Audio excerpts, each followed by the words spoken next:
चमचमीत खमंग रेसिपीसाठी रुचकर मेजवानीला सबस्क्राइब करा आणि बेल आयकॉनवर क्लिक करा।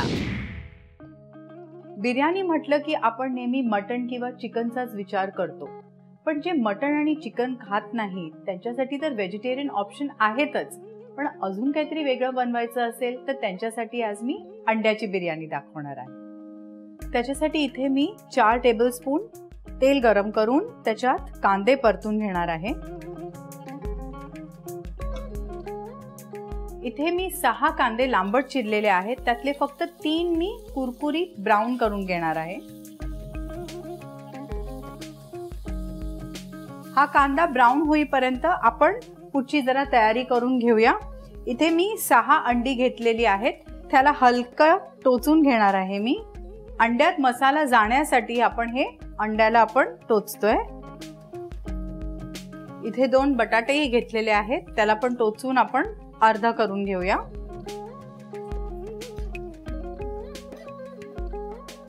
ह्या अंड आणि बटाट्यांना आपण थोडंसं हळद,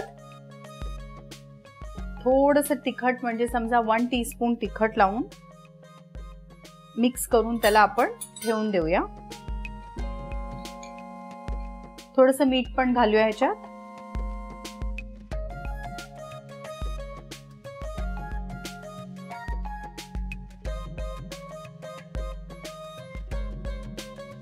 हा कांदा चांगला ब्राउन झालेला आहे, तो काढून घेऊया।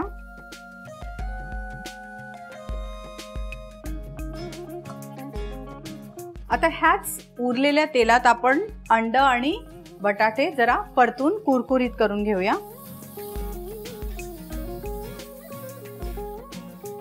2 मिनिटं आपण हे अंडे आणि बटाटे परतून घेतलेले आहेत, ते आता काढून घेऊया।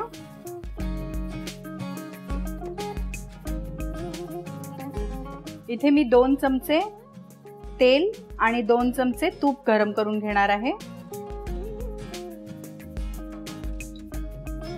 तूप वितळलेलं आहे, त्यात आपण आपले अख्खे गरम मसाले घालून घेऊया। 1 तेजपत्ता, 1 चक्रफूल, 1 इंच दालचिनी, 5 ते 6 मिरी आणि 4 ते 5 लवंगा। काही सेकंदासाठी हे परतून घेऊया आणि मग त्याच्यामध्ये आपण उरलेले कांदे, जे 3 उरलेले होते लांबट चिरलेले, ते घालून परतून घेऊया। कांदा चांगला ब्राउन झालेला आहे, त्याच्यात आपण आता 1 टेबलस्पून आल्याची पेस्ट आणि 1 टेबलस्पून लसणीची पेस्ट घालून त्याचा कच्चा वास जाईपर्यंत आपण परतून घेऊया। ह्याच्यात मी आता 3 हिरव्या मिरच्या उभ्या चिरलेल्या घालते। आलं आणि लसूणचा कच्चा वास गेलेला आहे, त्याच्यात आपण आपले मसाले घालून घेऊया। 1 टेबलस्पून लाल तिखट, 1 टीस्पून हळद, गॅस बारीक करून घेऊया नाहीतर मसाला जळेल। काही सेकंदासाठी हे परतून घेऊया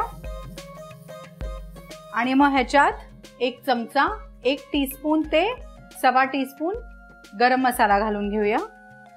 तुम्ही कुठलाही गरम मसाला वापरू शकता किंवा बिर्याणीचा मसालाही वापरू शकता।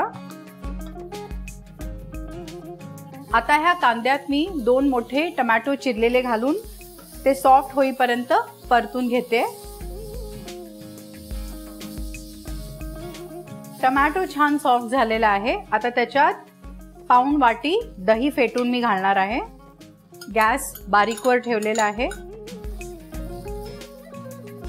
आणि ह्याला जरा तेल सुटेपर्यंत मी परतून घेते। ह्या ग्रेव्हीला छान तेल सुटलेलं आहे। आता ह्याच्यात मी 1 टेबलस्पून बारीक चिरलेला पुदिना घालून घेते आणि 1 टेबलस्पून बारीक चिरलेली कोथिंबीर जरा परतून घेऊया आणि ह्या ग्रेव्हीमध्ये आपण मीठ घालून घेऊया।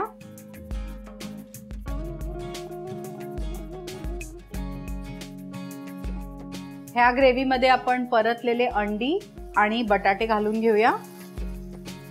हलक्या हाताने हे मिक्स करून घेऊया आणि इथे मी 3 वाटी बासमती तांदूळ 15 मिनिटं भिजवून त्यातलं पाणी काढून ठेवलेलं होतं, ते घालून घेऊया। हलक्या हाताने हे सगळं परतून घेऊया।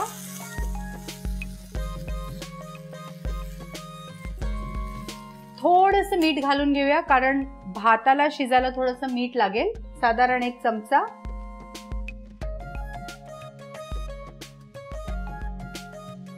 आता ह्याच्यावर मी उरलेलं पुदिना बारीक चिरलेला साधारण 1 टेबलस्पून, 1 टेबलस्पून बारीक चिरलेली कोथिंबीर. ह्याच्यावर मी आता 1 टेबलस्पून तूप टाकते. तूप घालण्याचं कारण असं म्हणजे त्या भाताला एक चांगला ग्लॉस येतो आणि थोडेसे मॉइस्ट पण राहतात. आता त्याच्यावर आपण आता 6 वाटी पाणी घालून ह्याला झाकण लावून शिजवून घेऊया. हा भात शिजायला जवळजवळ 15 मिनिटं लागतील. मध्यम गॅसवर ठेवा. आता ह्याला मी झाकण लावून 15 मिनिटं शिजवून घेणार आहे. 15 मिनिटं झालेली आहेत. आपला तांदूळ पण शिजलेला आहे. जो कांदा आपण आधी तळून घेतला होता तो आता ह्या बिर्याणीवर घालून घेऊया. पुन्हा ह्याच्यावर झाकण लावून अजून एक 5 ते 10 मिनिटं दमवर आपण ही बिर्याणी शिजवून घेऊया. आपण ही 5 मिनिटं दमवर ठेवलेली होती बिर्याणी आणि आपली बिर्याणी तयार आहे. ती आपण एका सर्विंग बोल मध्ये काढून घेऊया.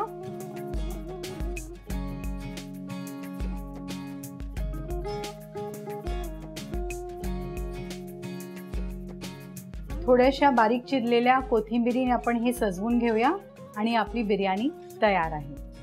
ही अंड्याची बिर्याणी एक छान ऑल्टरनेटिव्ह आहे.